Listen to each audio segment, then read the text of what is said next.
அனைவருக்கும் வணக்கம். விலங்கினங்களில் ஒவ்வொருத்தருக்கும் ஒவ்வொரு விலங்குகளை பிடிக்கும். சிலர் பெட் அனிமல்ஸை ரொம்ப விரும்பி வளர்ப்பாங்க. இன்றைக்கி சாயங்காலம் ஒரு 6 மணி வாக்கில் திருநெல்வேலி ஜங்ஷனில் ரயில்வே ஃபீடர் ரோடு மீனாட்சிபுரம் அப்படின்னு ஒரு பகுதி இருக்குது. அங்கே முத்துவேல் ட்ரேடர்ஸ் அப்படின்னு ஒரு கடை இருக்குது. அந்த கடையில் பேப்பர் ரோலு, பேப்பர் கப்பு இந்த மாதிரி பொருட்கள்லாம் விற்பனை பண்ணுவாங்க. நம்ம கடைக்கு தேவையான செல்லோ டேப்பு, ரப்பர் பேண்டு, துணிப்பை இதெல்லாம் நம்ம வாங்க போயிருந்தோம். வாங்க போயிருக்கும்போது அங்கே அந்த முத்துவேல் ட்ரேடர்ஸோட ஓனர் அந்த அண்ணன் ஒரு பசுமாட்டுக்கு அழகாக ஒரு 2 வாழைப்பழத்தை உரித்து கொடுத்துட்டு இருந்தார்.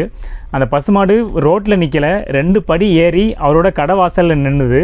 அது அழகாக அந்த பழத்தை சாப்பிட்டு இருந்தது. அந்த அண்ணன் என்ன சொல்கிறாருன்னா, இந்த பசுமாடு டெய்லி இந்த வழியாக போகும், சாயங்காலம் வரும்போது 2 படி ஏறி என்கிட்ட பழத்தை வாங்கி சாப்பிட்டுட்டு தான் போகும் அப்படின்னு சொன்னார். அது பார்க்கவே ரொம்ப அழகாக இருந்தது. அது அப்படி அவர் பழத்தை கொடுக்கறது மட்டும் இல்லாமல் அதை கொடுத்துட்டு அப்படியே அதை தொட்டு கும்பிடுறாரு. தொட்டு கும்பிட்ட உடனே அந்த பசுமாடு அந்த இடத்துல சிறுநீர் போகுது. அதை நம்ம இந்துக்களில் அதை கோமியம் அப்படின்னு சொல்லுவோம். கோமியத்துக்கு ஒரு சில மருத்துவ குணங்கள் இருக்குது அப்படின்னு சொல்கிறாங்க. அதே நேரத்தில் நம்ம வீட்டில் ஒரு நல்லது கெட்டது எது நடந்தாலும் கோமியத்தை தான் தெளிப்போம். அது நம்ம இந்துக்களில் இருக்கிற ஒரு பாரம்பரியமான பழக்கம் அப்படின்னு கூட சொல்லலாம். தினமும் சாயங்காலம் வரக்கூடிய இந்த செவல பசுக்கு 2 பழத்தை கொடுத்துட்டு தன்னோட பொழுதுகளை அழகாக அந்த அண்ணன் ஒரு 10 நிமிஷம் அது கூட ஸ்பெண்ட் பண்ணுறாரு. அந்த பசுவும் அந்த அண்ணன் மேலே ரொம்ப பாசமாக இருக்குது அப்படிங்கிறத நம்ம பார்க்க முடிஞ்சுது அந்த இடத்துல.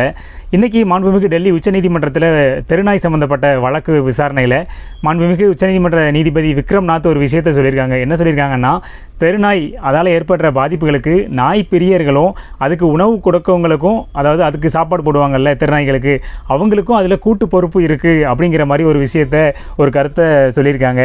பொதுவாக இந்த விலங்குகள், இந்த நாய்கள், பூனைகளை பொறுத்தளவில் நமக்கு எந்த தொந்தரவு பண்ணாத வரைக்கும் அதை நம்ம ரொம்ப விரும்பி வளர்ப்போம். பொதுமக்களுக்கும் சமூகத்துக்கும் அது ஒரு தொல்லை பண்ணும்போது கண்டிப்பாக நாம் அதிலேருந்து கொஞ்சம் விலகி தான் இருக்கணும். அதையும் கட்டுப்படுத்துறதுக்கும் நாம் என்னங்கிறத இப்போ அரசாங்கங்கள்லாம் பார்த்துட்ருக்காங்க. இந்த மாடை பார்க்கும்போது ரொம்ப அழகாக இருந்தது. நல்ல கொம்பு நீளமாக இருக்குது. அதே நேரத்தில் அது ரொம்ப சாதுவாக இருந்தது. இந்த செவல பசுன்னு சொல்லுவாங்க எங்கள் ஊரில் இந்த மாட்டை. செவல பசு ரொம்ப அழகாக இருந்தது. அதே நேரத்தில் அந்த அண்ணனும் அது கூட தன்னோட நேரத்தை செலவிடுறாரு. ஓகேவா? இந்த கடைக்கு போகும்போது இதை நம்ம வீடியோவாக எடுக்க முடிஞ்சுது. இந்த வீடியோவை உங்களுக்கு நாம் இன்றைக்கி நம்ம சேனலில் போடலாம் அப்படின்னு இந்த வீடியோவை நாம் அங்கே ரெக்கார்ட் பண்ணோம். இந்த மாதிரி நிறைய செய்திகள், நல்ல தகவல்கள் தெரிஞ்சுக்கணுன்னு ஆசைப்பட்டீங்கன்னா ஒரு செய்தி இந்த யூடியூப் சேனலை ஃபாலோ பண்ணுங்கள். நான் கோமதி நாயகம். நன்றி.